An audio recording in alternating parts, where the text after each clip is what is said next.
Get away from her, you bitch! Classic. He was in the Amazon with my mom when she was researching spiders right before she died. No more hangers! You thought you'd become a prostitute or a drug addict. I used to love doggy chow.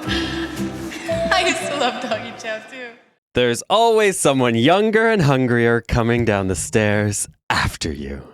I'm Crystal. Wait, did you have a Leslie wet dream about me? I'm Baby Lame.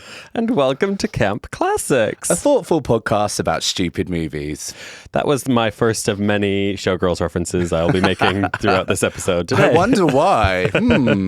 Welcome to Camp Classics. What do we do here? We talk about gay old movies, figure out why gay people like them, and we really... And also question our own lives and our own existence through doing this. It's really the pursuit of perfection here, isn't it? It absolutely is. And the costs. Yeah, the sacrifices that we make to deliver this podcast to you. And can I just say, I'm very happy that I'm not slurring as much as I have been in the last couple of episodes. I've been giving a slightly non-PC thing to say, but like, you know, Mariah on the meds. I'll do the best I can, but when I got And I'm sorry, listeners, but I've listened back to some episodes and I'm going to try to articulate and enunciate because it's literally becoming like... I never thought that about myself either before I started doing a podcast. And I'm like, sometimes you make 4 words 1 word. Yeah. No, about me, not about you. Well, valid, because I have notes for you as well, Right. so no worries about that. What I've got over very quickly is like the big fucking gay lispy accent. I don't give a shit about that. I'm now like, I have lost the ability as a fully grown adult to speak. Yeah, like sounding gay is the least of our problems. Yeah. When you say that's so gay, do you realize what you say? Knock it off. Literally, I'd take that. Yeah. Fucking hell. I mean, I don't know why either of us thought that we would be good or capable of doing something like this, but here we are. Gay delusion. gay rights. Yeah. Okay. Oh, great. Okay. That's what it is. Yeah. We are Natalie Portman. Well, I'd like to be Mila Kunis, but I don't think I am. I think I'm actually Natalie Portman's mum in reality. Yeah, but we're both sounding much better today. I feel like we were both clinging on to the ledge for dear life. And if any of you see the clips that Crystal edits of Mannequin, literally, I look like I've been death warmed up. I look like I am the mannequin that has been fisted. Well, I'm glad to see you full of colour, like a human that's been fisted. Yes, great. I will say the blue tinge lighting really helps with the kind of transparent skin that I have. And also, can I just say, your fucking arms, I nearly had a meltdown when you got them out earlier. Like, what the? Look. Oh my God. My voice just tremored. You have been roiding up, bitch, haven't you? Oh, I wish. I'm too scared of roids. So is this all natural? Yeah. They're big. Natty. I said that to you though. I was like, your arms are big. Oh, imagine what you could do. You could like crush my neck with those arms. I gotta say, the reason I go to the gym is for compliments, so I appreciate that. Thank you. Yeah. I want my soul. Shame about your personality Yeah, though, isn't it? Look, there's no gym for that. Certainly isn't. Sometimes, though, being in a room with you makes me feel like there is, though. It is like a training session. A workout, yeah. An intensive workout. What do I want to tell you about Cape Class? Oh, we've got a Gatreon. We do? Yeah, you can support us financially to make how this show. How many times, as you say that, how many times can I like act surprised or how can I react differently to every time you say it? Or do I just nod and shut up? No, I think you do a good job of like bringing something fresh because I don't know what I would say if I were in your position. I've thought about this before. Oh, wait, I'm going to give it another go. Yeah. We've got a Gatreon. No, we don't. What's that? Yeah. How dare you say that? Well, there we go. Each one I'm going to try and think of something new to do. Great. Yep. Well, that's how you can support us financially to make the show, and you get a bonus episode every month if you sign up. It is £4 a month, and I'd like to welcome Danielle and Chris C. Yes. Hello. Chris Crocker of Britney fame. I assume. Yes. Yeah, and now OnlyFans star? Probably. I think so. Most people end up on OnlyFans. Yeah. Gay rights. Now you've got big arms, would you go on OnlyFans? I think if I were 15 years younger, there's no question about it. I would have been on OnlyFans. Yeah, and so I guess you would have done cam maybe. I did do cam. You like to show them off. That's what I was leading to. fine. Sorry. Tell the listeners how you did cam. Come no, on. I think this podcast is listened to by too many of my friends, potentially family. We'll get that on another one. Yeah, I've revealed that detail on other podcasts in the past. And, you know, if you really want to know more, go have a troll. It's a real Troll. giggle. Yeah. Oh, I know the story. I haven't done cam and still would. yeah. I don't care. I think there's a niche audience for anyone. I looked into quite a lot of documentaries about stuff, and I'm still waiting. If someone could guarantee me an audience and an income for 5 years, I'd quit everything and I would dedicate myself to doing that. Yeah, you've talked about this on the podcast before. Have I? Oh shit! I'm so sorry. God. That's when, and then you started talking about how you'd shit on cam. Oh, I was literally, that's where my brain Yeah. was going. So I've literally got one thing to say. Okay, The cool. problem, you know, if I didn't have to edit this, you could probably get away with telling me the same story But you're twice. literally But the fact is that I've heard you. If you tell a story on this podcast once, I hear it 5 times. Please. I'm about as interesting as Natalie Portman is in this film. No, we won't take that from you. But I that is my main note. She really needs to get off. Oh my God. Listen, I know it's inappropriate to call out someone for being frigid, but fuck me, you're frigid. Yeah. Sorry. Just before we get to Natalie Portman's sex life, we do have some more. We have some comments. Ooh. Let me see. Let me see if I can find. No, we don't. Pavamp says 19. Sorry, padam. Pavamp.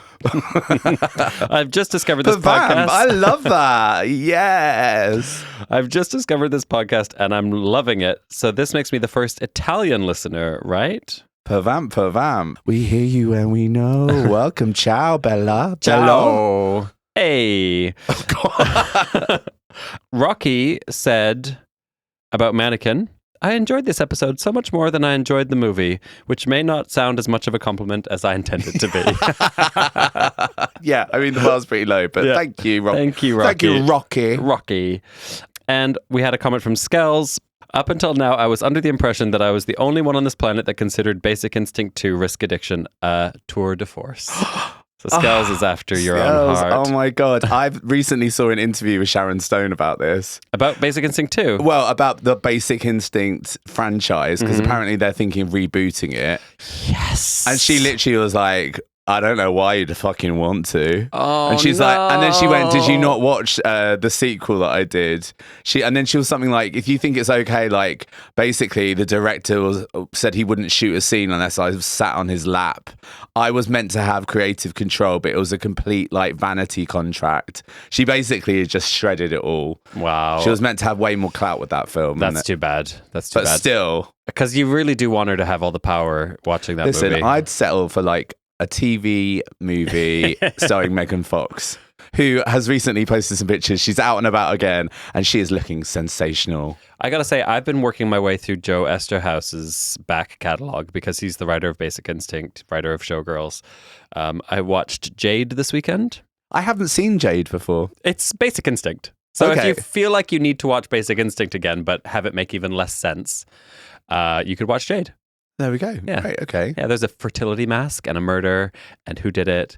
And Will we be covering it on this podcast? I could kind of see it. Yeah, it doesn't sound like you're that keen on. You know, sometimes you just watch a movie and you don't want to think about whether or not it should be It's on a your camp podcast. classic. Yeah. Yeah, fair enough. Okay, well, that's our business. Baby, before we go any further, what makes a goddamn camp classic? I don't know. See what I'm doing Why there? would I know? Yeah, why don't you tell me? But the thing is, you don't know. You have to reach your phone every time. Well, thanks for asking, Crystal. A camp classic is something that unlocks queer joy. In the words of the icon herself, Megan Fox, I want a wetty. It needs to be stupid. It needs to have an ongoing legacy and inform queer pop culture. And ultimately, it needs to be anti-mainstream / underdog flop vibes that's been reclaimed by the F slurs. And today we are covering Black Swan. Why did you say it like that? I don't know, because it's arty. Oh, is it? It's very arty, It's isn't it? highbrow. It's High, classy. Oscar winning. What's your history with Black Swan? Well, I remember watching it when it was released, and I remember being very edgy and arty at uni and having a large poster of it on my wall and feeling very... No, this is after you were at uni. Was it? Yeah, you're not that young. You're not young. When was it? 2010. Okay. Well, it was... Okay, so... I remember watching it and remember being like really like, oh wow, I love this kind of like arty edgy film. And I got like an arty edgy limited edition print thing and put it up. And I was just like, yeah, this is like... I'm an artist. Yeah. I'm not like the other girls. Yeah, exactly. I'm a cool girl. Yeah, so that was it. No, and then I just hadn't watched it. And these kind of films amaze me because at the time they're so critically acclaimed and everyone bangs on about them. But so many of them just get buried, don't they? And just like forgotten about. Like, I don't feel people talk about Black Swan anymore. I don't feel like it's... Yeah, I know what you mean. So it was interesting to rewatch it because I was like, oh yeah. How about you? I also remember going to see it in the theater. I think I really liked it. I remember thinking at the time, this is Showgirls in high art drag. I didn't make the connection back then, but obviously watching it now, I'm like, right, okay, yeah. It's nearly shot for shot Showgirls, yeah. I think I watched it again, I don't know, sometime in the interim, and then watched it again this week. What I didn't remember, I was expecting a bit more of a romp, because in my head it's kind of taken up a place that Showgirls has of like melodrama, kind of like a silly premise. It's quite depressing. Yeah. Oh, yeah. It's quite unnerving. One thing I will depressing. say about Showgirls, you know, for all of its like weaknesses, is you don't walk away feeling traumatized by it. No. Whereas this is like, oh yeah, Yeah. this is a subliminal for abuse. This part. Yeah, I've been really like psychologically tormented for a couple of hours by Darren Aronofsky. But I'm glad to be talking about this movie today. So what is Black Swan? Black Swan is a 2010 American psychological horror thriller directed by Darren Aronofsky from a screenplay by Mark Heyman, John McLaughlin, and Andre Hines. So it's directed by a man and written by three men. Which is really fabulous for the subject matter that this takes on. Yeah, I love that for it. The film stars Natalie Portman in the lead role. Our first Natalie Portman? I believe so. Welcome, Natalie Welcome Portman. to the podcast, Natalie Portman.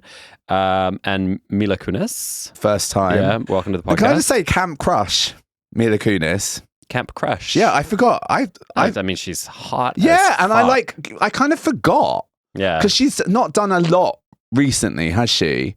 And I was just like, oh my God, Mila Kunis, you are fucking cool and you are fucking hot. You've fallen victim to the cool girl trap. I always fall victim to the cool girl trap. Her, Aubrey Plaza. Who else is there? Anyone that sort of is in that like little niche, I'm always like, oh my God. Patty Harrison, comedian, is like... Yeah, but she's actually cool. Are the others not cool then? Well, I guess Aubrey Plaza is cool. Yeah, Aubrey Plaza's cool. I think Mila Kunis is doing something a bit different in this movie, which is like, I am so cool and different. Like, I fuck and I eat cheeseburgers. I'm not like other girls. Yeah, I'm a cool girl. You can have sex with me and I'll like it. And yeah, she's okay, but she's basically like a theater kid, like pretending to. Basically trying to figure out how to appeal to men. Is that her vibe outside of acting then? I don't know. I mean, she's married to Ashton Kutcher. Yeah, didn't they like have a problem with like, I think they defended one of their 70s show co-stars when he was accused of rape. Oh, yeah. Can't really remember the details. The film kind of does that as well that we're about to talk about. Anyway, this movie also has Winona Ryder. Sensational comeback. So this was her first movie since The Shoplifting. I think so, yeah. Her big comeback, wasn't it? Yeah. Always a delight to see Winona Ryder in something. And we've got Barbara Hershey playing the mum, Erica, and Vincent Cassel as What's Barbara Thomas. Hershey famous for? She is famous for... I know she did a movie called The Entity, which is supposed to be really good, where she's being like sexually assaulted by a ghost. I mean, that's not funny, but it kind of is. Oh, she's in Beaches. Which I've never seen. Oh! Yeah. Oh my God, you've never seen Beaches? No. Okay, I think we should talk about Beaches on this podcast. Oh, really? Is it camp? Isn't it just depressing? Melodramatic. Oh, okay, but great. it's also very camp. Okay, great. Yeah. I haven't watched it for years, but Yeah, Barbara Hershey, what I will say is the facelift is lifting. Yeah. Just that flat skin over the ears. But it works for the character. Oh, yeah, definitely. Definitely. This movie had a $13 million budget. And do you know how much it took worldwide? No. It was a huge hit. $330 million. Shit. Yeah, one of the top movies of the year.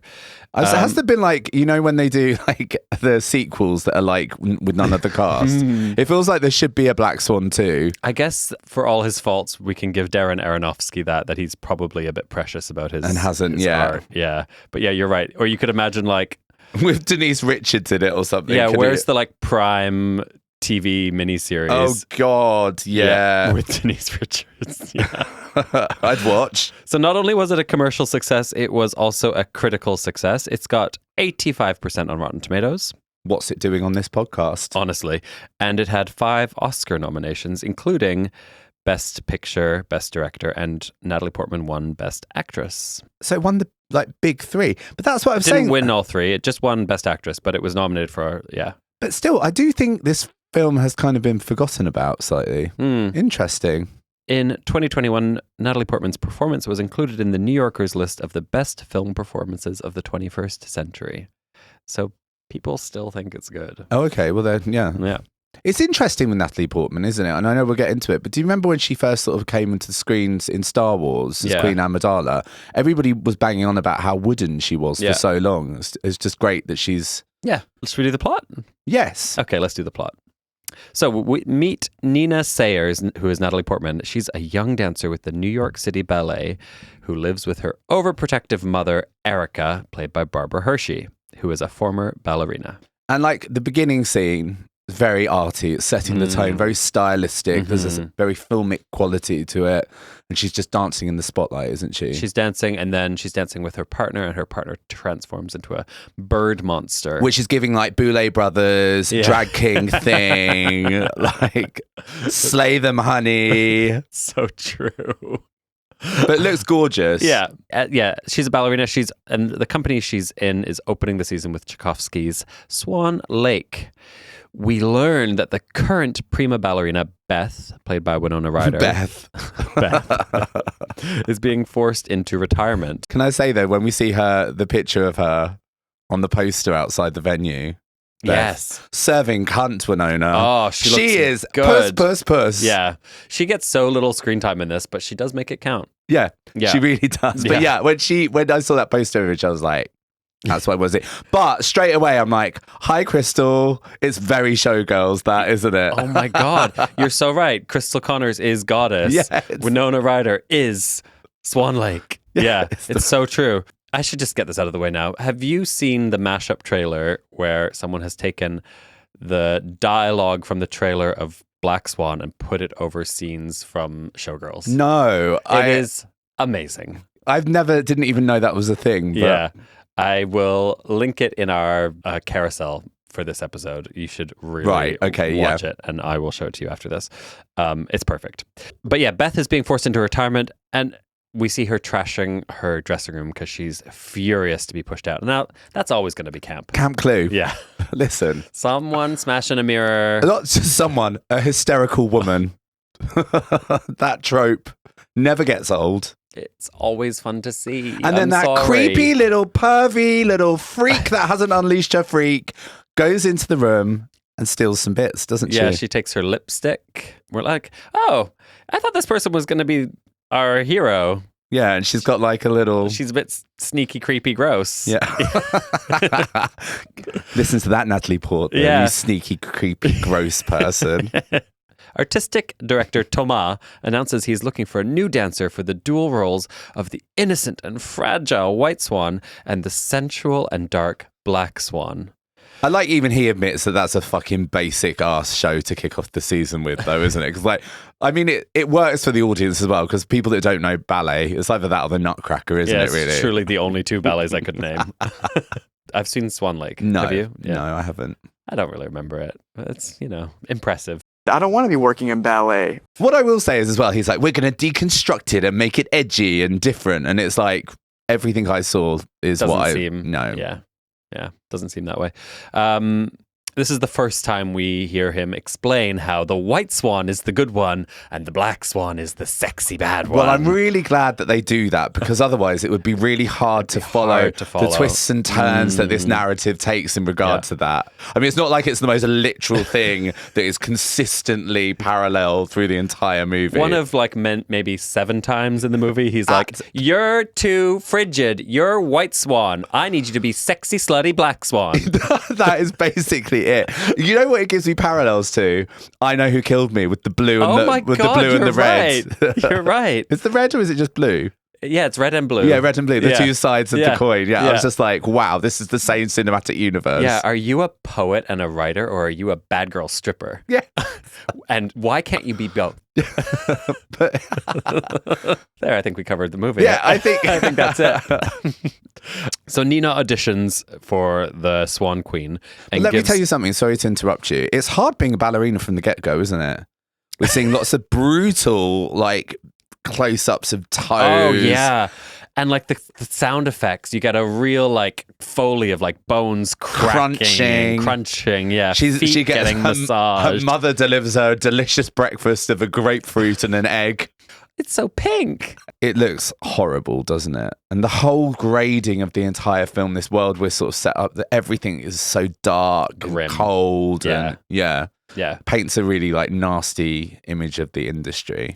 Yeah, I think it's probably unfair, really. Because Natalie Portman, like, she doesn't seem to be doing it because she loves it. She's doing it because she's, like, determined to be the best. You know, things where it's like, hey, keep this thing alive, even though no one cares about this anymore. It's a good enough reason, I think. Guess. But I'm sure there's lots of ballerinas who are like, I love my job. I get Mila to dance. Mila Kunis doesn't even warm up. Yeah. She doesn't even have technique. She's coming from drinking and she just dances and suddenly everyone's talking. There's probably a third option, which is someone who likes their job and takes it seriously. Yeah, and probably having a nice time. Yeah. I bet a lot of ballerinas were like pissed about this movie. All respect to the ballet and opera people out there. So Nina's auditioning. She gives a flawless performance as the White Swan because she's perfect, pure, innocent, virgin baby girl.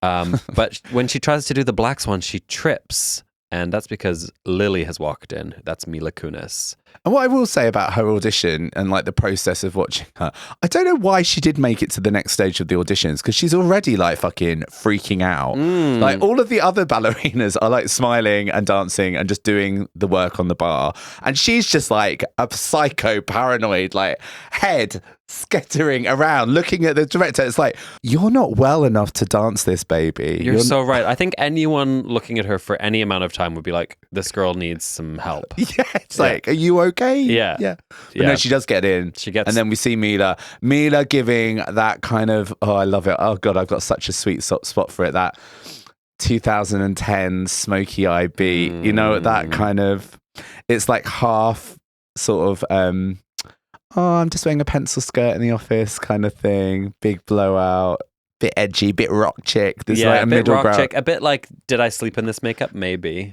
Yeah, but I'm hot enough to pull it off. That kind of like Pussycat Dolls, Christina Aguilera, like sort of weird filter. Do you know what I mean? Of like not much makeup, but lots of makeup. Yeah. I love it. Obsessed. Yeah. She looks amazing. She really, really does. Yeah. She's so hot. It'd be really fun to just have like that of yourself on film looking like that. We say this all the time. Yeah. I love that this is an Oscar nominated film and this is what we're like, talking about. Hot. Their girls are hot. The rules of feminism. The next day, Nina asks Thomas to reconsider and he kisses her unexpectedly and she bites him and runs out of his office. And so this is our first glimpse into him as a sexual predator. Yeah. Later, Nina is surprised to find she has gotten the lead role. Well, don't skip over because I love that other girl. Oh, Veronica. That is literally, she's one of us. Because she's like, they're waiting. They're like sort of they're sitting on the floor, getting ready, waiting for who's got the part in the ballet. And Crazy Cuckoo Nina is just staring at the other ballerinas. And the other one is basically like, what the fuck are you looking at? Why is she always staring at me? Yeah, it's just like, you see her craziness. Yeah. And then Crazy Lady says to her, oh, you know, well done. And then she thinks she's got the part. And then She doesn't have the part, does she? That's right. I love that. She doesn't get enough time, that girl. Like, she's the one that you were talking about. Like, she's not the one that's losing her mind over being a ballerina, and she's also the one that's not taking it seriously. She's the one that's training, quite good at it, and just loving life. Yeah. She's the real story of this. Yeah. She's also a bitch, but I like her for that. Yeah, but so Nina's gotten the lead. He gave her the part because she bit his lip, and he's like, oh, she could be bad. She could be dangerous. She might not be just a good girl. She calls her mom from the toilet, and then this is where we get the great shot of her seeing whore written on the mirror in lipstick. You see, darling, you are a whore. And again, it's like just when you thought you've stepped into a film that is like, you know, a bit more highbrow, it's not going to be using the same old tropes. No, we're in full-on showgirls territory here. Someone is coming for her and is writing it in a blood red lipstick. You see, darling, you are a whore. I love the memes of her trying to scrub whore off the mirror. Like, there's been fabulous memes. And this movie's worth it being made just for those. So Nina goes home, and then there's the cake scene. What happens with the cake? Well, her mum has bought this elaborate fucking cake, and the world's largest sheet cake. Yeah, and it's like for two of them. It's like, well done, and then it's cutting her like a huge slice, and then this is where we're getting sort of an insight into clearly one of many traumas that Nina has in her life, and it's implied that obviously eating is something that she struggles with, and yet you've got this scene where then the mum's like, oh, okay, fine, don't eat it, it's nothing, it's useless, it's rubbish, and she throws it away, and then Nina's then is forced to kind of sit there and enjoy eating the cake, and it just sort of really shows their relationship from the get-go. It's very effective. Very fucked up relationship, the two of them. Yeah. And at this point you still don't really understand what her mum is, what her mum's backstory is. This is also where we see that she's got paintings of Nina all over the apartment. Oh yeah, just drop that in as well. Oh. Yeah, this is some mummy dearest shit. It really is. This is like... It really is. This movie, all of the movies we know and love to talk about on this podcast, you can see a bit of them in this movie. Yeah, Faye Dunaway is there in that Faye space. Dunaway is right there. Christina Aguilera in Burlesque is in the room. Crystal Connors is here. Lindsay Lohan and I Know Who Killed Me. You got a bit of barbed wire. I'm not What barbed wire is in it? Or do you just... I don't know. You know. Oh, okay, why not? Why not? Sure. Chuck in that for shits and giggles. She's a cool girl. I don't know. Barbed wire is not in this movie. No. I'll let you have the others, but barbed wire's not here. But it's very much in the category of movies that I think we need to just have in our mind now, which is there's always someone younger and hungrier coming down the stairs. And it's also got a bit of Notes on the Scandal on it. It's got a, because right. the soundtrack is the spiraling, melodramatic instrumental score, which I feel like home now. Now that we've done Notes on the Scandal, I feel safe in that soundtrack space. Totally. Just spiraling out of control with like an orchestra behind me. With lesbian tension. Yeah. It makes me really want to do All About Eve. Yes. Okay, there's a gala celebrating the new season. Thomas announces Beth's retirement, and he's, Where did they say, sorry, did you suck his cock? You're a fucking little whore. Oh, that's coming up. Oh, okay, right sorry. now. Yeah, I just wanted to make sure we talked about that. So this is the gala. Thomas is announcing Beth's retirement, and he's like, she's fucking old. Yeah, it's like the biggest put down. But again, we see the same camera angles in Showgirls. Yeah.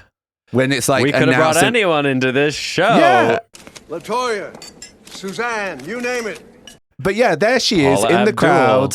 Doesn't get a word, doesn't get to stand on the stage. She's just there in the audience, and they're shitting all over Winona. Yeah.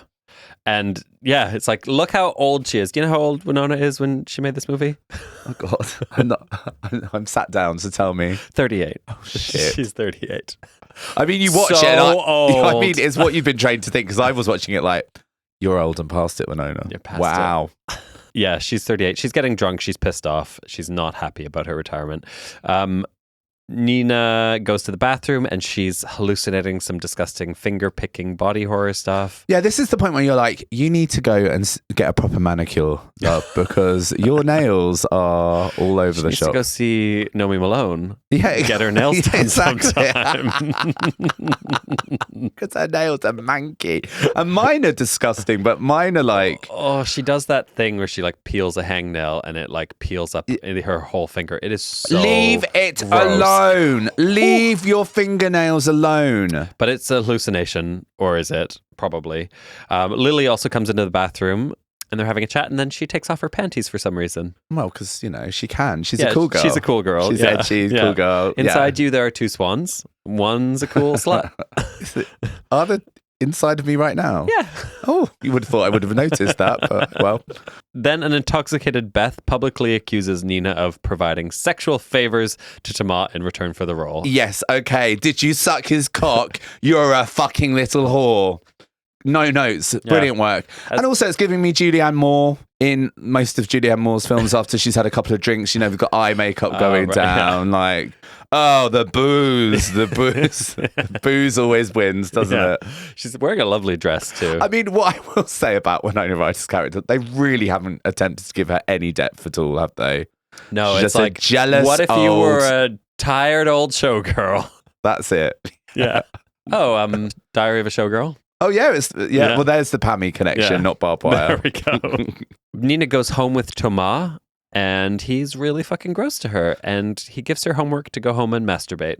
Every time you mention him, I just breathe in and pause. There's a lot to unpack with his character and how it's presented in this story, isn't there? Yeah, we can get there. Yeah. So she does. She goes home. She's having a wank. I know I'm just saying that, but then that scene just makes me laugh. I know. She really struggles, bless her, doesn't she? She doesn't really know what she's doing, but she does have a good try, and then jump cut scare to her mom, who is in the room sleeping in the chair. It's a great Might have moment. helped her if she would have known she was there. I don't know. Oh, gross. The next day, Nina hears Beth has been hit in a car accident, and Tomas believes she was attempting suicide. Nina visits Beth in the hospital and is distraught to see her injured legs. She's never going to dance again. No. Again, showgirls. Yeah, exactly. Hospital visit. It's really all there. Then there's some more unraveling, more hallucinations, more body horror, more rehearsals, more sexual assault from Tomas, and Erica is painting portraits of Nina and sobbing. Lots more bits of Tomas being like, no, you're too nice and perfect and clean. You need to be a slut. Yeah, and then he kisses her and starts fingering her, grabbing her tits, and she's into it, which is a really problematic thing. But then he's like, that was me seducing you. Now you need to seduce me. He's awful. Yeah. One night, despite Erica's objections, Nina goes out with Lily for drinks. Now, we've all been here, I think, haven't we? Which part? Well, I actually... Well, let's set it up a bit more. Now, the first part of this night is really problematic because Mila Kunis is offering her drugs, isn't she? And that's not the problem. That's not the problem. No, that's fine. That part's fine. And it's like, come on, loosen up. Last 2 hours. Lily spends 2 minutes with Nina and is like, wow, this girl is buttoned up. Yeah. She needs to let loose. But Nina doesn't want to take the drugs. So she goes away. She's been given an outfit that Mila Kunis has on, which is black and slightly slutty. Oh my God. Is she dipping her toes into the Black Swan? And then as she comes back, we see Mila Kunis with 2 guys having a laugh and about to spike Nina's drink. Yep, that's it. She is going to spike her because she thinks she's too frigid. And so what would you do in that situation? Who am I? You are Nina. I mean, I'd take the drink. Yeah, but you're drinking, you're having it already. Yeah. You didn't need to spike me.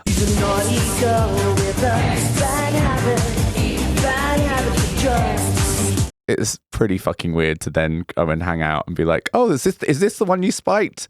I'll have it then. I guess she knows that Lily's intentions are for her to have fun.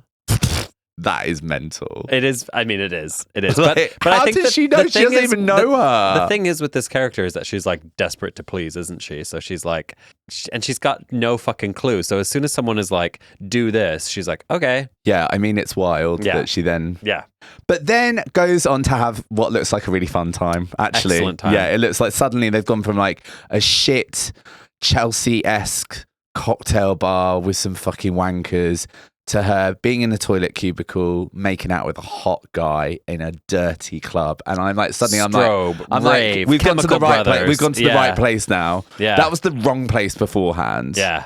And I was like, yeah, that's a fun place. I mean, it's a camp clue, but I love like a scene of a woman cutting loose, and she's had some drugs, she's like embracing the dark side, and she's like, I'm gonna go out and fucking dance. Yeah, and just like fucking own it on the floor, and like it's very Christina Aguilera, I'm not myself tonight. It's very that, isn't it? yes. Just like, but I think everybody loves that. You know, when it's just like every now and again, you might just be like, I'm just going to lose me. And you lose friends along the way, and you're just like, I'm just going to be someone completely different. Oh, I'm just going to lose myself under those flashing lights. Yeah. Oh my God, there's a Sugar Babes song that's come to mind. You know the Sugar Babes when they're in their last variation? Yeah.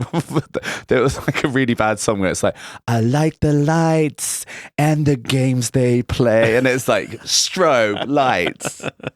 Other notable times this has happened. Buffy and Faith and Buffy, they have like a wild night out where they go dancing. In Girls, what's her face has coke, and like I think it's To Dancing on My Own by Robin. And it's a great trope. I like the way they go. I mean, obviously it's not a comedy. I hate it when it's like they do it and then the trope is they're like crazy and kooky and they've done something. I like it when it's like unleashed the pop video vixen in them. Yeah. The bit that I really relate to, I think the way that they filmed all of that, and like when she leaves the club and it's all kind of like the air's hitting her and she's a bit, I feel like that was quite authentic. Great. And I'm like, well, I've been there. Yeah. The other bit though that I was just that it leads on to is, I have definitely been in a nightclub where I have thought that I've been making out with myself, like fully like she did in the film. What do you mean?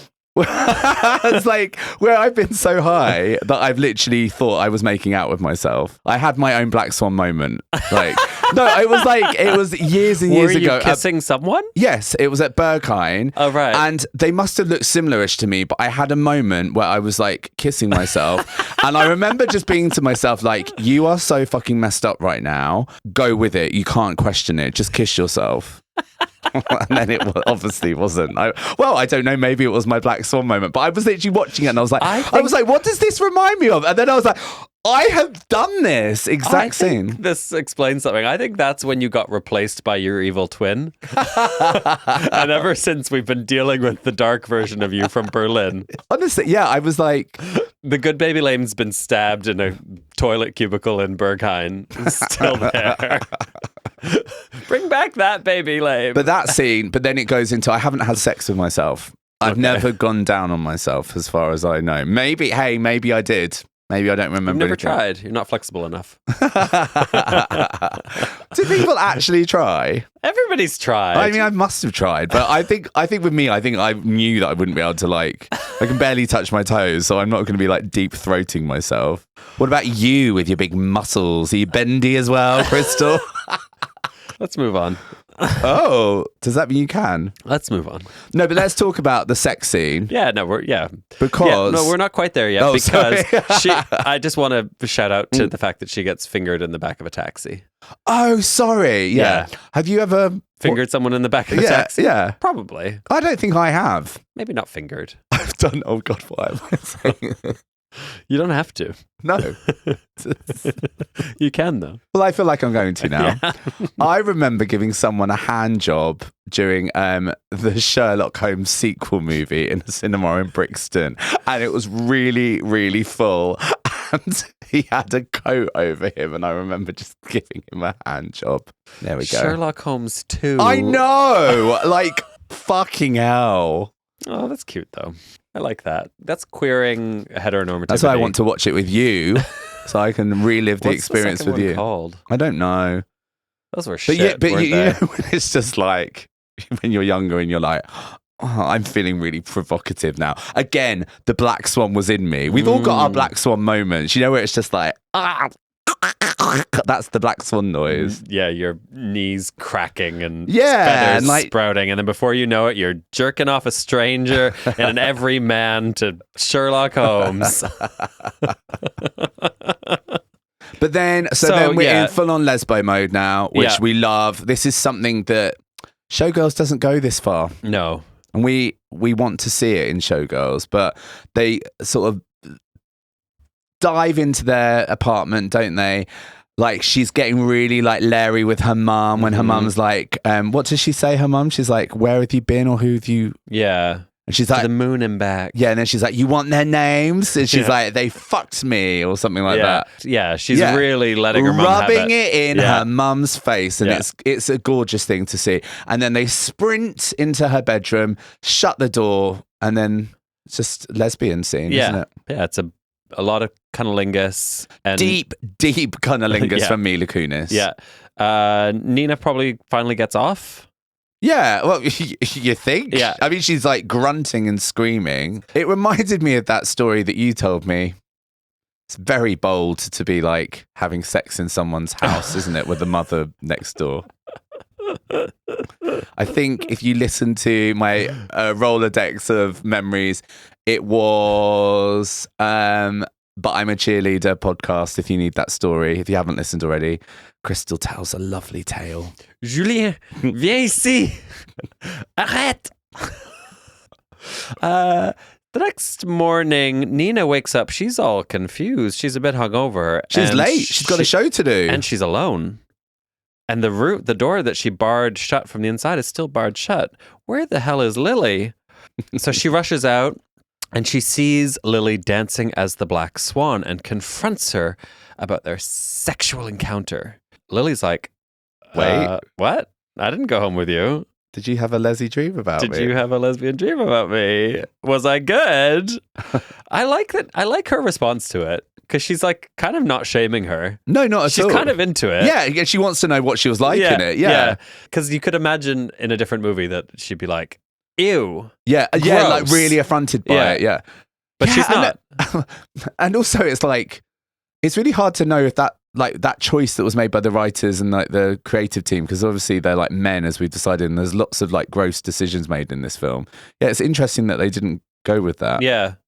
But yeah, so Nina imagined it all, and then she's becoming convinced that Lily is intending to replace her, especially after learning that Thomas has made Lily her alternate. Nina's mysterious injuries and hallucinations grow more severe. Yeah, so she's got like back scratchy things. Her nails are falling off. We're seeing like, she's giving me like Mystique in X-Men. Yeah. There's kind of like a rippling, scaly, feathery thing going on. So she's giving like, it's like a plucked goose texture, isn't it? Yeah, like goose flesh. Yeah. Chicken skin. She sees Lily and Thomas having sex, or does she? Thomas also turns into Rothbar, the like evil wizard. I don't know. She's having a time. She goes to the hospital and sees Winona and is like giving back all the things she stole. And then Winona starts stabbing herself in the face with a letter opener. Yeah, that's gross, isn't it? It's really horrible. And by this time, I'm like, I forgot how body horror-y all of this is. And she's really going for it. And again, pretty one-note Winona. It's just stabbing her face. But then she rushes off, doesn't she? She runs away. And then she drops the... Right. So it's like... Did that happen? Yeah. Probably not. Or did she stab her? Oh. There's a lot of... Wait, like, was it when she drops it, is it bloody? I don't know. I can't remember. Interesting. Yeah. It also, like, Winona's face becomes her face, right? Yeah, and that happens quite a few times. And, I've been there. Yeah, you've literally been there. Anyway, it all culminates in an incident where she believes she's transforming into the Black Swan, and she has a huge blowout with her mother. She, like, slams the door on her mom's hand. Ooh, that's horrible. And yeah, she's like basically losing her goddamn mind. Erica attempts to prevent Nina from performing on opening night, and they fight some more, and Nina leaves. She's going to do the show. I'm the Swan Queen and you never left the core. I think the mum character is quite interesting because like she's obviously overbearing, problematic, a little bit abusive, but she obviously also does really care. And I think there's an interesting, like they dial it up and down kind of interestingly. Yeah. Sometimes you're like, oh, this mum is like really worried about her daughter and her daughter's mental health. But it's a very layered relationship because there's also huge jealousy vibes from the daughter, obsession. Yeah, it's really weird. Yeah. But also like that bond, like when she gets accepted into the ballet, she so phones her mum and her. they're like crying and they're happy. Yeah. It's a really toxic, interesting relationship. Yeah, and it's it could have so easily been much more Mommy Dearest ghoulish. Yes. And I like that it's got Yeah, it could have been like nuances. exploitation of the mum, but again, you kind of don't know where you sit with the mum. Like she's not awful. And also how much of it is like in Nina's head. Yeah. So anyway, Lily was prepping to go on in Nina's place, but Nina convinces Thomas to let her do the part. She imagines her toes becoming webbed. Towards the end of the ballet's first act, Nina is distracted by a hallucination and loses her balance during a lift, causing the prince to drop her, infuriating Thomas, and she's devastated. All of her hard work is gone. Yeah. And she can't even do the white swan. That's the thing she's I know, good at. exactly. Like, how shit are you? Oh. You know who can do it? Mila Kunis. Right. So Nina returns to her dressing room, and there is Mila Kunis, Lily, preparing to play the Black Swan in her dressing room. She's like in her room. Yeah, She's I know. her spot. Psycho, isn't she? So she confronts her, and as they're fighting, Lily transforms into Nina. And then the two Ninas are fighting. They break a mirror, and Nina stabs bad Nina with a shard of glass, killing her and breaking the illusion. And she turns back into Lily. And then she drags her dead corpse into the shower room and she gets on with the show, doesn't she? Gets on with the That's show. showbiz, kids. That's what you've got to do. Sometimes you have to just pick up the pieces and go to town. There's always someone younger and hungrier coming down the stairs after you. The show must go on. She then dances flawlessly as the Black Swan, and she begins to turn into a swan. I love her as the Black Swan. Yes. Like the red eyes, the like determination in her face, the net mask. And what I will say is, although like we've been signposted this all the way through the film about like, you're too pretty, you need to be more seductive, you need to be dangerous, you need to lose your technique. She really does. And like the choreography and the movement is suddenly like really different to what we've seen her doing, and it's like beautiful the way it's all shot, isn't it? Totally. She plays the Nina role so annoying, infantile, like you just like want to shake her and like tell her to grow up, snap out of it, stop being like this. And it's kind of annoying, but then when you see the other side of her, you're like, oh, you were doing a really good job of convincing me that was you. Yeah, because when there's a bit where she starts like breathing and feeling her body, and it's so monstrous and just like, it's really impressive performance, I think. Her arms are covered in feathers. She does the like 34 turns, which are famous in Swan Lake, and she gets a standing ovation from the audience and then rushes off stage and kisses Thomas. She's like, I've embraced the dark side. Yeah. I mean, that part. Grim. In her dressing room, Nina starts to costume change back into the White Swan makeup, but she's interrupted by Lily. See, I'm not jealous of that. That must be quite stressful on top of what else she's got to go on. It's hard when you've done one makeup look to go in and out. Changing makeup looks multiple times. I mean, in a show. that's enough to send anyone crazy, quite frankly, isn't it? Absolutely. Because like what she'd been setting her face with, you know. It's like not only is she having to perform and become a dark swan, which she's never been able to achieve before, she also had to do her own hair and makeup. And I just think I feel quite sorry for her. So much black gel liner on in that Black Swan good look. black gel liner though. That is hard to get off. That's on you for days after. And she's got to go back to being the White Swan. Go back to the White I think Swan. that's enough to send anyone crazy. You know what? You would kill your rival. I killed Liz. I killed the teen dream. Deal with it. Yes. That's why you should never go into the cupboards at Bethnal Green Working Men's Club, because they are full of dead people. Yes. That we had no choice. Absolutely. It was the makeup. So she's changing back. The door knocks. It's Lily. She's not dead. She congratulates Nina on her performance. But she's supposed to be dead. What's going on? Nina then sees that the mirror is still broken. So what's happened? And then the body's gone. And then she looks down and she pulls a piece of glass from her stomach, realizing she stabbed herself and not Lily. Yuck. Yep. Despite her injury, she dances the final act of the ballet with blood gradually seeping through her costume. And this is giving very goddess performance, this part. Yes. Ladies and gentlemen, the Stardust proudly presents the White Swan. Yeah. The show ends with her jumping from the set onto a mattress to simulate the swan, throwing herself off a cliff. Everyone is thrilled. Oh. Thunderous applause. Everyone rushes to congratulate her, and then they realize she's bleeding. And it cuts to her, blood seeping through her costume, and she says, I felt it. Perfect. I was perfect. And then the movie fades to white, and she seemingly dies. Yeah, it's an interesting ending, isn't it? Mm-hmm. Very interesting, because there's quite a few different readings on the ending. Yeah. So something Natalie Portman has said in later years is that she likes to think it was a signal of rebirth into being a woman, and so it's a metaphor.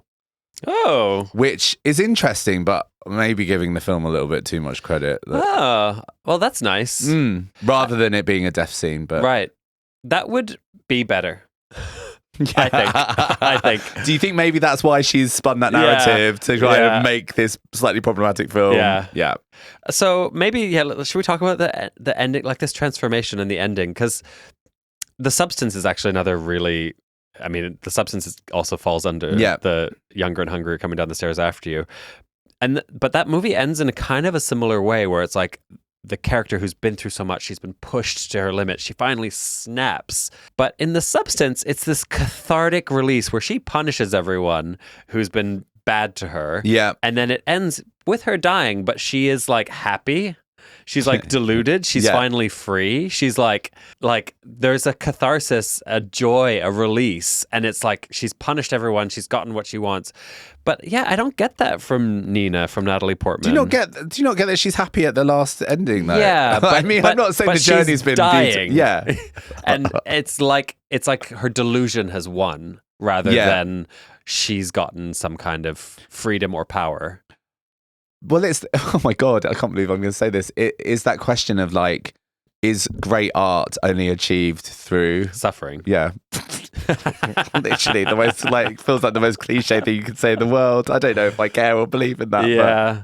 But that's definitely like what the movie's asking. I don't know. I just, it's a little simplistic. The whole film is simplistic. Yeah. Like the metaphor about, we're going to intertwine the story of the ballet, the White Swan, in with her story. It's just a bit like, is this all you could come up with? Do you know, it doesn't take any twists and turns from that, does it? It's totally. It's fine to do that.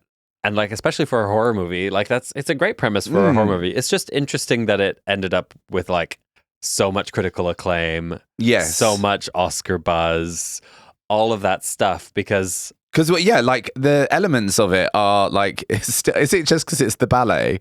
Like, right. Do you know what I mean? Because it's like, as much as I enjoyed the like hallucinogenic lesbian scene, that is just like baity if ever I've seen it. Do you know what I mean? There's no like smartness to it, like smartness.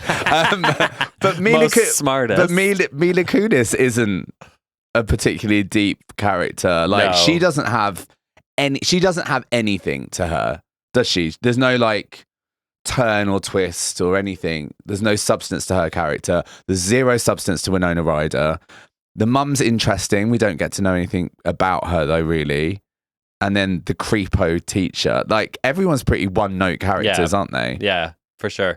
It reminded me of Notes on a Scandal. I know you already said that, but it reminded me of Notes on a Scandal just in that like kind of trashy, pulpy story with a high art drag costume on and like an art house aesthetic. Because that's the thing, like the twisty bits are done really well, aren't they? Like all of the filmography, like because they're always like hidden things, whether it's in like a face hidden somewhere in the eyes moving in a painting, just to ever blink and you miss it, or like a very small thing happens on her body, but like not everything's like they've kind of done that very tastefully. Yeah. So you are again like tricked into thinking this is like art, but ultimately it's pretty basic. It is just an All About Eve. It's a Showgirls. And also as well, I feel like the other thing that it does is it's like, it's clever the way that you jump in and out of her reality to start with, but then it just becomes so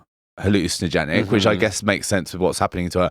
But to the point where it's like they can kind of make stuff happen, and because they're like, we're not going to explain it because it's an art film, they can just kind of get away with being sloppy. Like, you're making all of these big swings, but none of them really mean anything because you can argue that it happened or it didn't happen. Yeah, there's a lot of get out of jail free cards, isn't there? Like, and then, so by the end, you're just like, and it's, I love an ending where you're unsure of what's happened, but it's like a really smug, like, what do you think? Has she died? Yeah. Or is it another hallucination? It's like... Yeah, I saw someone else talk about this, but saying that when they do like an open-ended thing like that, you want at least to think that the director has decided. Yeah. And in this case, you're like, it feels like he doesn't even know. And that's kind of annoying. Yeah, definitely. Like, let's make sure that there is a point, because otherwise you're just being like, well, what if... And it's a kind of edgelordy, and it's like, no, come on, like, what do you think? What point are you making here? And that was like my problem with the Thomas character the whole way through, because yes, I think you're meant to see him as a creep, a sexual predator, like all of that, but I think it doesn't do a good enough job of like hammering home that he's like part of the problem in her life, because at the end she kisses him. Yeah, there's like a weird... even when she gets fully realized and she finds her power, etc., she still goes to him. Submissive to him, yeah. And it's like he was right all along. It was like everything, there's a bit of that. Everything he was saying, every practice that he employed.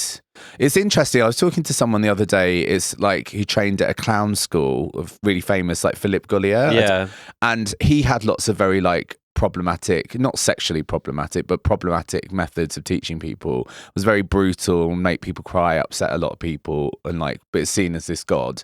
And he died recently, and a lot of people are devastated because of the practice he brought to clowning. But a lot of other people are just sort of saying he was really toxic and really mean, and sort of continued a lot of behaviors in the industry like that. So it's just an interesting...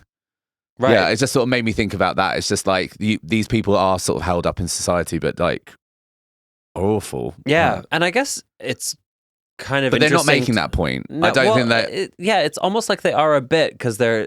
But they then...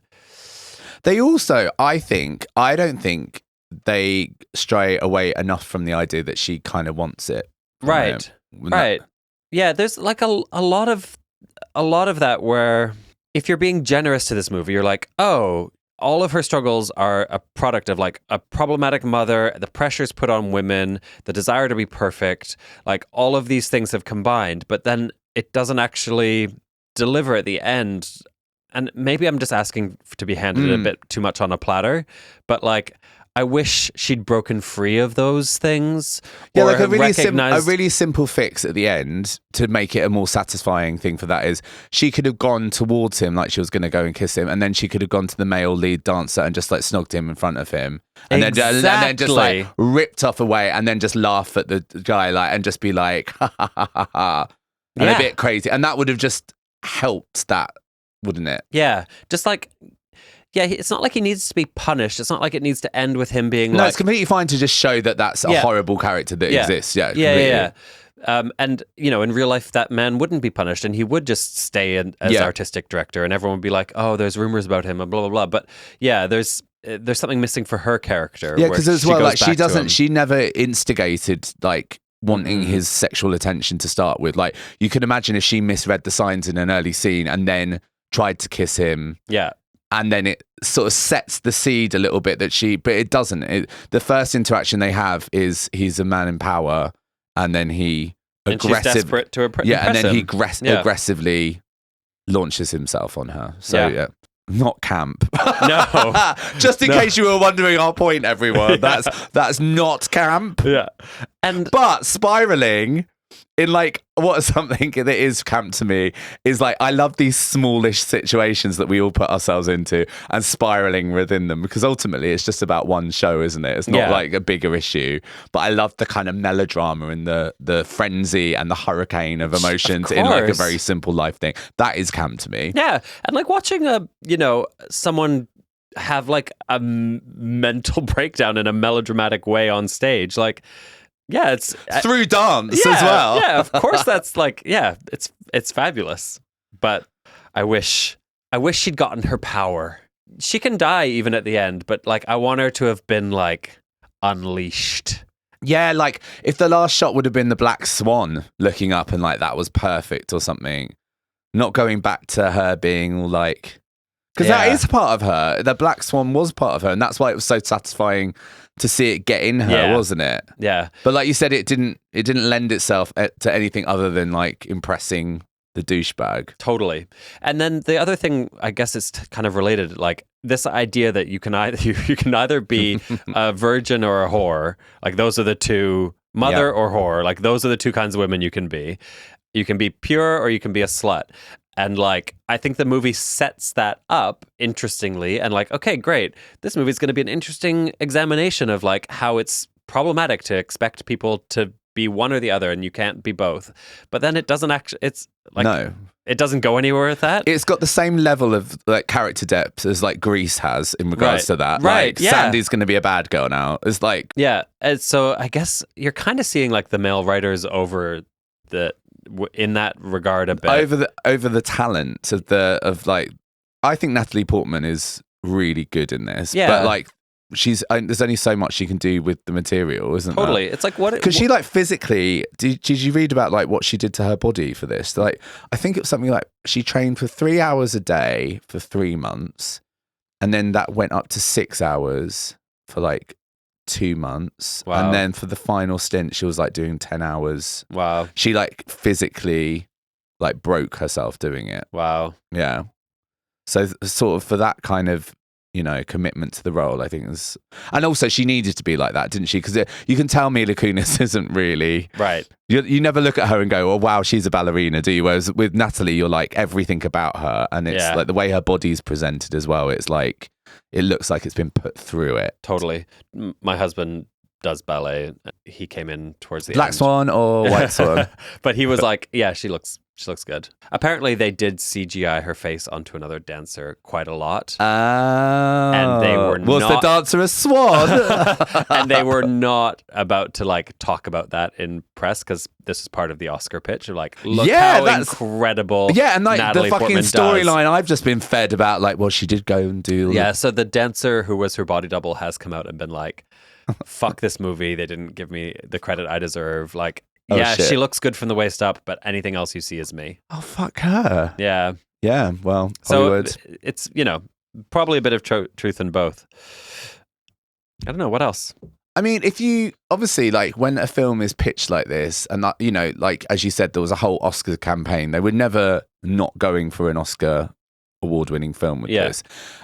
When can you just, like, put that stuff to the side? Like, you know, we've talked about, like, kind of the problematic things. If you just watch this as like another Showgirls thing, can you just view it as being purely camp and stupid? Yeah, that's how I thought. I was just like, it's not like a feel-good movie in the same way. No. Like, I think because Natalie Portman does a great job of portraying someone having a mental breakdown, and like you really see all the pain she's going through. It's not a romp to watch. But but it is fun. It's a fun movie to like think about, and like I like having it in my brain, like kind of percolating away. And it's pacey. Yeah. You kind of don't get bored with it, do you? Yeah, the horror stuff is really effective. I think. Like yeah, all and it hasn't really dated. I think No. in terms of it, like the way you watch it, you're like, oh yeah, this is. Like I thought The Substance as well, and again, like interesting that no one's really that I've heard, like because there's lots of comparisons, but I've not really mentioned anyone with Black Swan and. Yeah, I was about to say Black Widow, the Rita Ora and Iggy Azalea song, but Black Swan and The Substance. But yeah, no, I thought, and yeah, overall, I just thought it, you know, it's got oomph, hasn't it? It's got, but it's basic. It is like, it's a film that thinks it's way better than it is and way more complicated than it is because it's really very, very simple to follow. It's not. Yeah. It feels a bit like the Academy is like, oh, they've made a good horror movie, everyone, and are kind of easily dazzled by that. Yeah. Because it's like, oh, a genre film is good. Like, but if she was a stripper and it was exactly the same script. Right. Well, head over to the Gatreon for our episode on striptease. We're like covering all of the dancing films. We haven't done, what's it? I was about to say Chasers. It's not called Chasers. That's a funny name for a film. The one with J-Lo. Hustlers. Hustlers, yes. I love Hustlers, actually. Yeah, we should cover Hustlers. Yeah, because you're right. It is just girls gone wild, cat fights, pushing down the stairs. Like, there can only be one woman. We better fight. It does break one trope that I'm not here for. We all know, Sue Gives a Fuck said it, they can't have the same colour hair as their enemies. I mean, that's just like the rules of feminism. And I know that Mila's a bit more of like, I don't know, she's got a bit of an Auburny, like blondie, multi-layered caramel tone to her hair, but ultimately they both have dark hair. Where is the blonde and where is... I'm surprised in this film they didn't go that literal. That's so true. But I guess that's what the Academy was picking up on. These big risks, these big swings. They've never seen anything like it before. This movie stars 3 women with brown hair. And the innocent virgin has dark hair. I hate her outfits, can I say? Natalie Portman, when she's good girl, she's dressed like Melania Trump. Like pink tweed and like feathery scarves. Oh, yeah, she is, isn't she? Yeah. Oh, yeah. Awful. Well, I'm glad that we got that point through. How am I supposed to have sympathy for this character when you're wearing a pink tweed coat and like a floofy feather boa? Gross. The rules of feminism. Anyway, what about the lesbian stuff? Lesbians are great nowadays. I mean, it's great to see. We love to see it. I think this was a lesbian awakening for a lot of people, this movie. Yeah, it's hot. It's hot stuff. Yeah, but it doesn't really feel like it's earned, does it? No, and it doesn't feel like it's unlocking anything in Natalie Portman. No, it's kind of annoying that way. It feels a little bit like if we get them to kiss, it will get people to come to the movie. And the wild girl just doesn't care about that, even though she doesn't do it. Like, you know, she's just, I make out with girls all the time, da da da. It doesn't. Whereas again, there's something quite powerful, really, and like her first big orgasm and the unlocking is through a woman. But they've just kind of. It's a deep dive that Mila's doing. She is eating her out. That is eating someone out. Like, you can feel the tongue is scraping her very thin body is right to the back, almost poking out of her bum hole. But yeah. It is like male gaze lesbian, isn't it? A little bit. And the fact that I guess then it's like, oh, was it all a dream? It was all a dream means that like they can kind of do the lesbianism without ever having to actually interrogate like what that would mean for any of the characters. And again, it doesn't link to anything. And you don't ever get a sense of her being sexually interested in Mila Kunis. In any other scene. Or after. And then, as we said, the last big moment that happens is she kisses the guy again. So it's not saying that she couldn't be bisexual, but it implies that she just wants his. Yeah, it feels a bit chucked in. Yeah. So that's annoying. But like, if you love this movie because you think it's hot and you're a lesbian, then like, more power to you. Like, yeah, fair enough. Yeah. Totally. Carpet munchers! Okay, should we rate this movie? Yes. Let's start with Merrills. 1 to 10 Merrills for the quality of the movie. Well, are we going to argue with the Academy here? I think I'm going to rate it pretty high. Go on, you go first. I'm kind of in like a 7 or 8 frame of mind. I'm going to give it a 7.5. Yeah. I think it's well made. I think it's a delight to watch. I think it's well acted. I think it's gripping. I think the cinematography is good and effective. I feel really uneasy watching it. The dancing's great. It's not as good as it thinks it is. No, but who is? Right. No, I agree with you. I'm going to give it a 7. But Okay. like, it's a shame that it's written by men, and it's a shame that it's a male director. That really sort of sours it, because you just think this subject matter, this concept, with like a few more female voices behind the scenes, it probably would have had some more nuance, which it lacks. Yeah. Which would have made it a really great film. Yeah. But it is beautiful. Cinematography is great. It hasn't dated. And I love the way the choreography is. I think it's just, it's really watchable as well. I'd watch it again. Absolutely. So a 7, yes. Great. Groundbreaking. Okay, what about Liza's? How camp is this movie? I think I need to refer to the criteria, which I know you know off the top of your head. Of course, yeah. But does it give you a wetty? Sometimes. But the queer joy, I think, is tempered by like the problems you can see. Yeah. It's also like it's not joyous to watch a woman suffer like No, that. and also as well, it's not queer joy. It's just like queers gazing in at other people's joys. Yeah. Do you know what I mean? It's straight joy. Yeah. It's not my joy to joy about, but I'm looking in and I'm still getting some joy from it. But Sure. it's not my joy. Yeah. It's again, like, I think comparing it to The Substance, if she'd had like her queer breakthrough moment at the end of the movie and she'd been like Dark Phoenix, just like fucking shit up, going after Mila Kunis, like kissing her, Killing someone on stage, yeah, or just like really fucking not being the victim, not being the fucking white swan all of your life. yeah, and then just like basking in the applause, but like we know that she's just fucked someone up backstage, she's killed him, whatever. I'd be like, that is queer joy. That's queer joy. Yeah. So this is straight joy. Right. It's not stupid. Well, it is, but it is stupid. But it is, but it isn't. Dumb. Yeah. It's like, yeah. Here's this kooky idea. They're gonna this main story and the plot. But it's not okay. Yeah, you're right. But it's not stupid fun in the way I normally consider. It's not stupid fun. It's stupid. Right, but it's not stupid fun. Underdog flop. No. Ongoing legacy. Yeah. Has it been reclaimed by the queers? I don't think it has. When I think about, it's like in Notes on a Scandal, when I think there's something meta camp about it, because it was like this kind of trashy movie that got so celebrated. And it's like people acting their fucking tits off in this movie that is actually kind of tawdry. Yeah. And there's something camp about that. Yeah. And like there is always going to be a campness to two women fighting over one spot on the stage. But also as well, the fact you can watch it and it is basically Showgirls. Yeah. And knowing that they put all of that effort into this film and ultimately it is still They delivered Showgirls. Showgirls. That is quite camp. That is camp. Okay. I'm going to give it a 7. Oh, wow. I think it is. Yeah. Yeah. Okay, great. I'll give it a 7 too. Yeah. It's just a different type of camp that we don't often touch upon. But yeah. I feel like we explained all the reasons why it wasn't camp and then we gave it a really high score. But you know what? Sometimes it's a feeling. It's still stupid, isn't it? Yeah. It's losing your mind over ballet. I mean, sometimes, the criteria is just a guide and it's a feeling. It's a feeling. Well, there you go. That's Black Swan. I'm just going to go and... No, that's not the name of... That is the name of the song. That is... Swan Lake, Black Swan. I'm very confused. I'm going to go and get a mirror and smash it and shove it into your stomach now. Or am I? Great. And I'm going to go try and eat myself out. Yes. I recommend it. Seriously. Get yourself to that club. It's good. Good time. Bye.